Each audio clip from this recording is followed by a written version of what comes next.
Everyone's gone crazy. Everyone should get out of here.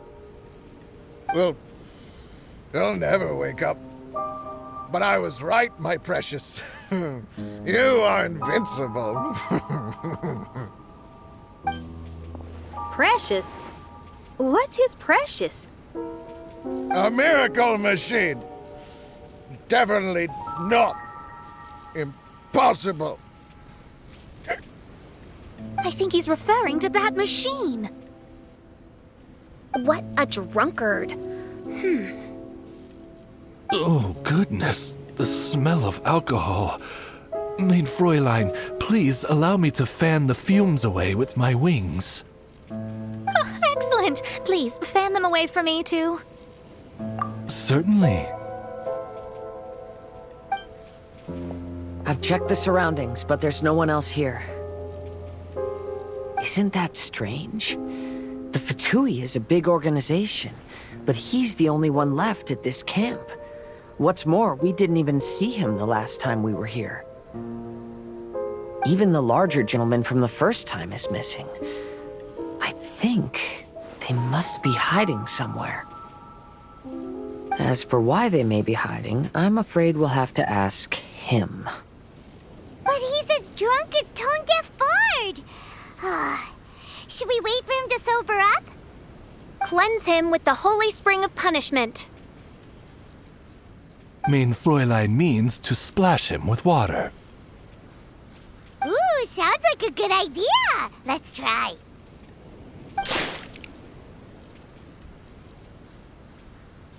Hey, he opened his eyes! Huh? Hey, are you one of the Fatui? Can you tell us what happened here and what that machine is for? Fatui? Ha! Fatui! Those blockheads from the administration will regret it now! That's what you get for rejecting my research, forcing me to conduct my research on this deserted island. My precious! My precious! Why is he crying? Looks like he has a lot of pent-up emotions. You mocked me! And my precious invention! You don't know anything about the future. Only my invention can help us conquer the world!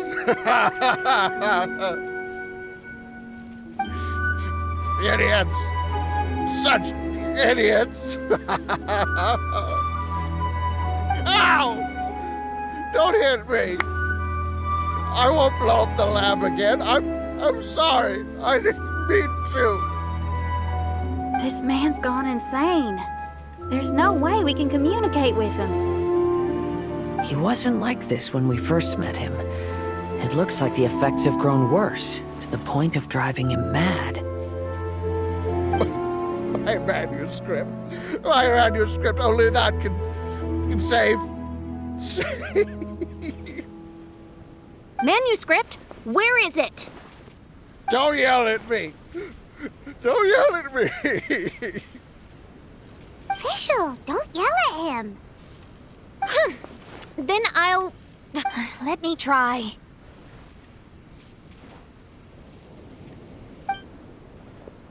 Kind sir, look at me. Now, tell me, where did you hide your manuscript?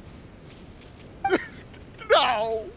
No, don't force me to write a report. Go away. He's completely lost in his own imagination. Allow me.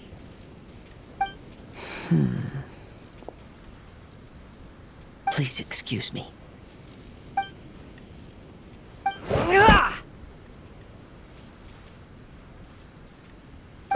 Oh!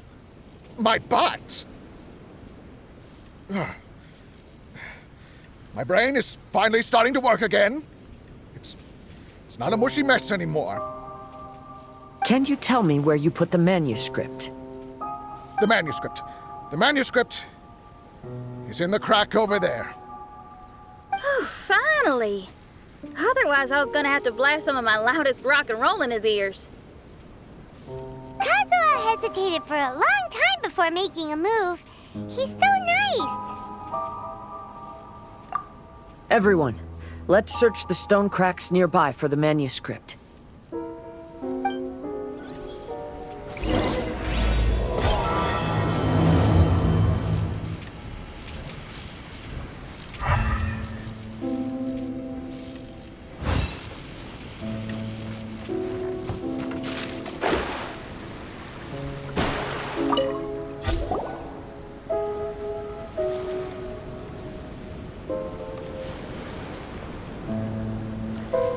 Found it!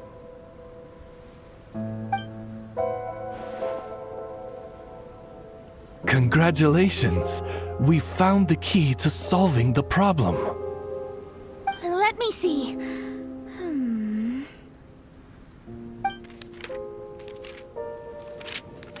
Just as I thought. This machinery, named cognitive mimicry, is capable of altering the state of people's brains. It was invented by the researcher we met earlier. His name is Persakov. According to the manuscript, the Fatui officials did not support Persakov's research. They believed he had taken the wrong path. But Persakov insisted on putting his machine to use. In order to achieve that, he disassembled the machine and used his connections to transport the parts to this deserted island. How did they find this island?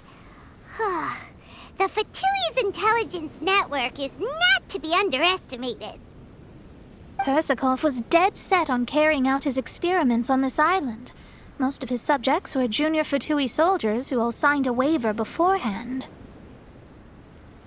It looks like they really thought this machine would benefit the Fatui. How does the machine work? That's most likely top secret. The manuscript didn't reveal any details, but Persakov did mention that the machine was modeled after the power of a god. Does that mean there's a god connected to these dreamlike mirages and the Fatui found a way to research it? Clearly. Otherwise, they wouldn't have been able to reproduce the god's power. Anyway, Persakov's experiment did not go as planned. The machine broke down just days after it was activated. They tried to fix it, but the technologically illiterate Fatui soldiers completely ruined the machine. Even its most important component of all, the crystalline cores, got ejected and disappeared. A testament to the importance of maintenance in all aspects of life. I believe we can all learn something from this. Persakov may be a mad scientist, but he didn't want to see his subordinates suffer. Besides, if he didn't solve the problem, he would end up going insane as well. As a last resort, Persakov went out on his own to look for the cores. But he was just a sickly researcher, unfit for the task. He had to give up. Then, Persakov went searching for the soldiers who had gone mad and strayed from the group, and took them to a hidden cave. I think that was where they were at the day we arrived on this island. Persakov was taking a strong Fatui soldier somewhere. Yes, it took Persakov all of his strength to get all the missing soldiers into the cave. He tried to snap them out of it with music and poetry, but nothing worked. We came here once, but there was no one around. Come to think of it, that must have been the day Persakov was busy gathering the soldiers into the cave. There's good news and bad news written on the last few pages. The good news is, Persakov managed to figure out the location of the crystalline cores by piecing together the snippets of information he could get from the delirious soldiers. The bad news is Persakov failed to revive them and eventually succumbed to the device's influence himself. The last few pages of the manuscript are just unintelligible drunken scribbles. It appears that the responsibility for this issue now falls to my retainers and I. There's a map in the manuscript. The markings should indicate the locations of the crystalline cores.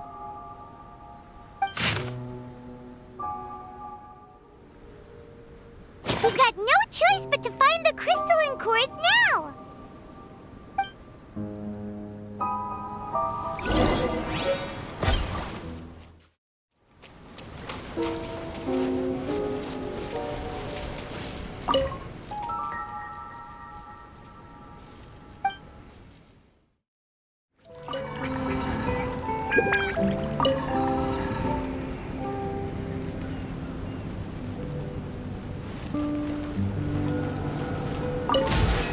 This should be one of the crystalline cores mentioned in the manuscript.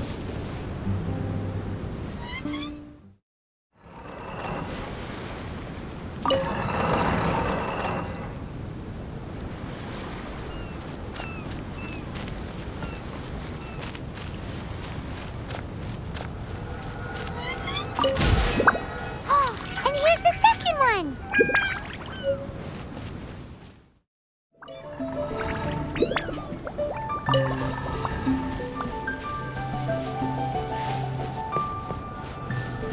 We found all the crystalline cores! Let's put them back into the machine!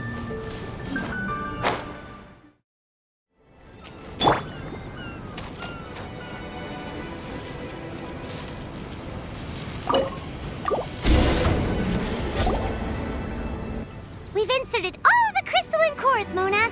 Is that all we needed to do? I think so. That's what the manuscript says, anyway. Let's give it some time. Hopefully it'll return to normal.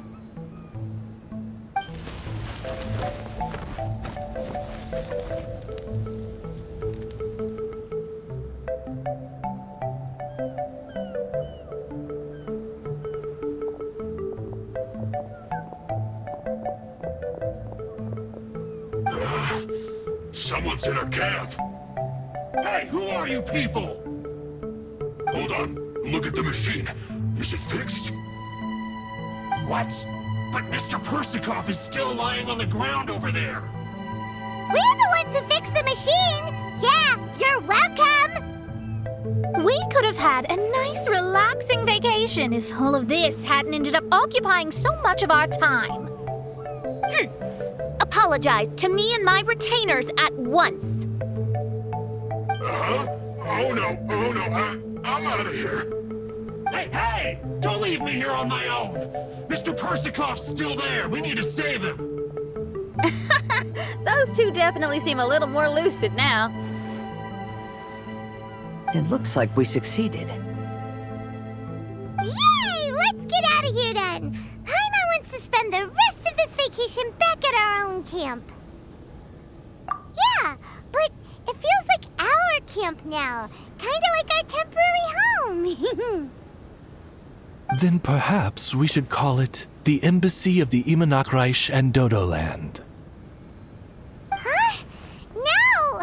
That's too many words! Paimon would prefer something easy to remember. Come on, let's go home now.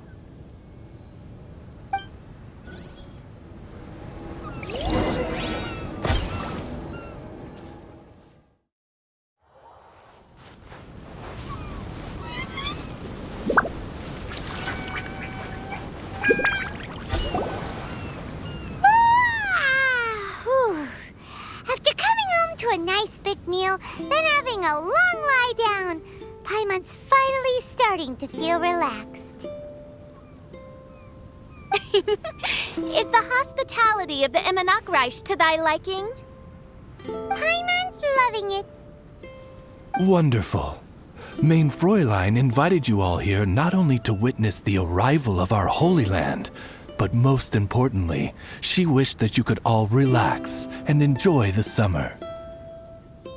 Great! Well, I've come to the right place. I love it here.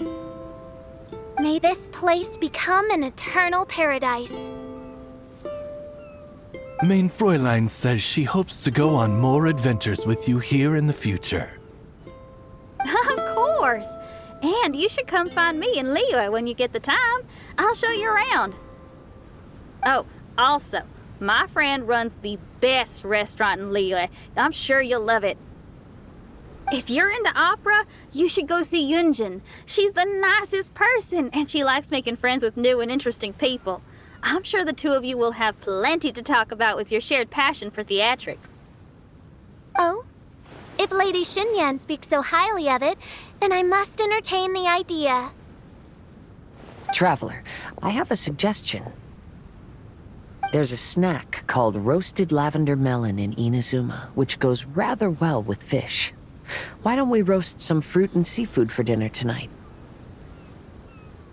Then it's decided. I'll go gather some more fruit. And for seasoning...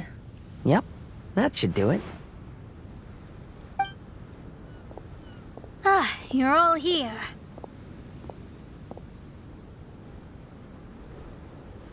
I've noticed an issue. Although we've fixed the machine, as you can see, the mirages on the islands have still not disappeared. I've noticed that too. But considering it took some time for the mirages to appear, it may also take some time for them to disappear. Yes, that's definitely possible. In other news, my scryglass seems to be working fine now. The divination results are also looking about right. Although there are some parts in the results that I don't quite understand. It's as if there is some sort of power surrounding us, and it's still watching us. Do you think it's caused by the machine? Or perhaps Persikov? Sorry, I'm also not sure. All I know is that the power is not hostile at the moment. Whatever it is, it doesn't seem to harbor any ill will toward us.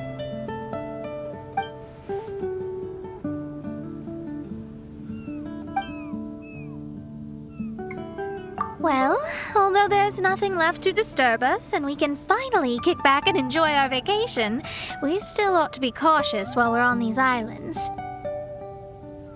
I will keep seeing what the stars say every day.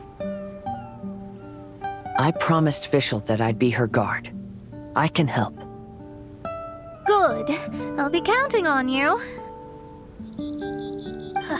Goodness knows why those girls are so carefree about everything. I suppose it falls to me to be extra vigilant. Oh, coming.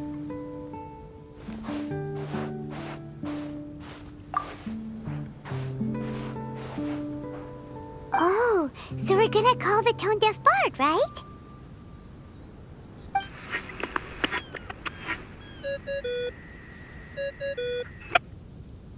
Well, hello there, strangers. You finally called. I thought you were having so much fun that you'd completely forgotten about me. Nope. Oh, tone-deaf bard, a whole bunch of really strange things happened.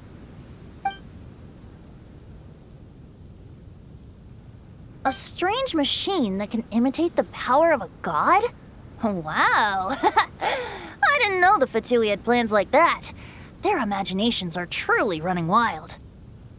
So, judging from your tone, it sounds like you don't know any more about this than we do. Alas, I am but a humble bard who sings for his Mora in the tavern. Why would I know anything about it? Ugh, so annoying. But other than that, did you two have fun? We did! We ate a lot of yummy food and saw loads of amazing things! It was really cool! That's good. The point of traveling is to record any feelings stirred along the way.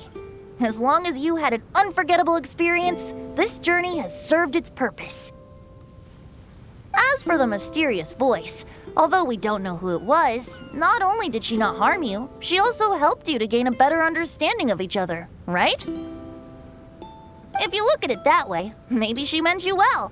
I mean, if she was able to intercept Alice's communication tool, I'm sure she's also plenty capable of attacking you. Tone-deaf bard is right.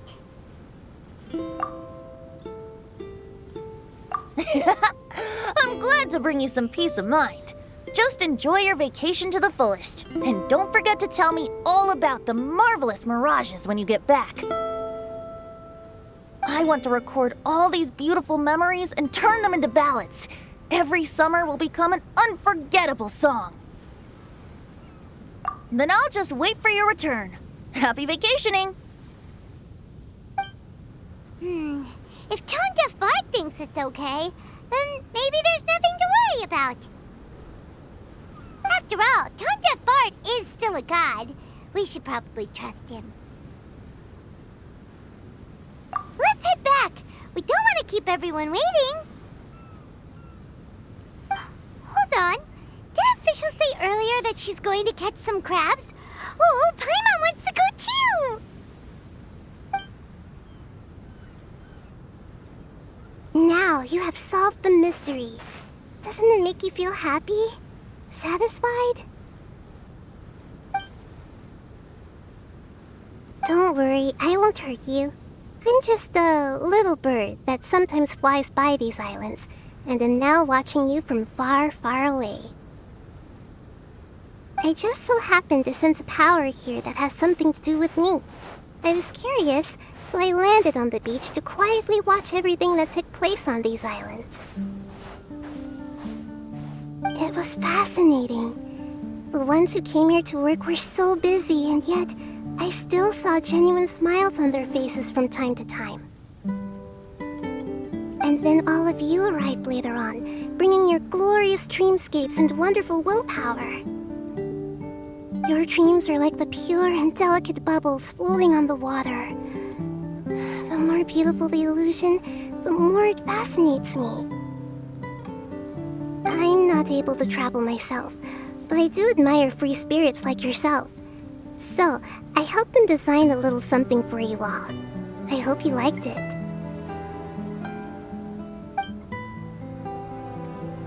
As I said, I don't have an agenda. I'm just a little bird. I stopped here to admire your lives, joys, sorrows, and all. You are a special person with a unique and brilliant glow.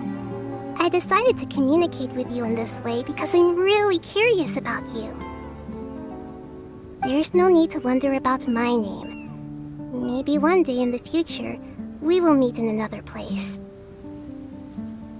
When that time comes, I think you'll be able to recognize me.